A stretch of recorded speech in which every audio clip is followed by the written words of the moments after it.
جس وقت وہ ان کو دور سے دیکھے گی تو غضبناک ہو رہی ہوگی، اور یہ اس کے جوش غضب اور چیخنے چلانے کو سنیں گے، اور جب یہ دوزخ کی کسی تنگ جگہ میں زنجیروں میں جکڑ کر ڈالے جائیں گے تو وہاں موت کو پکاریں گے۔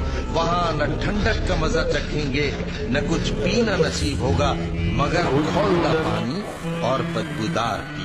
ان کے لیے آگ کے کپڑے قطع کیے جائیں گے اور ان کے سروں پر جلتا ہوا پانی ڈالا جائے گا، اس سے ان کے پیٹ کے اندر کی چیزیں اور کھالیں گل جائیں گی، اور ان کے مارنے کے لیے لوہے کے ہتھوڑے ہوں گے۔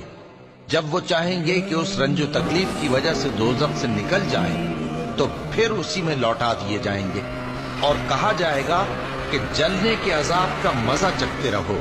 بلا شبہ تھوہر کا درخت گناہگاروں کا کھانا ہوگا، جیسے پگھلا ہوا تانبا۔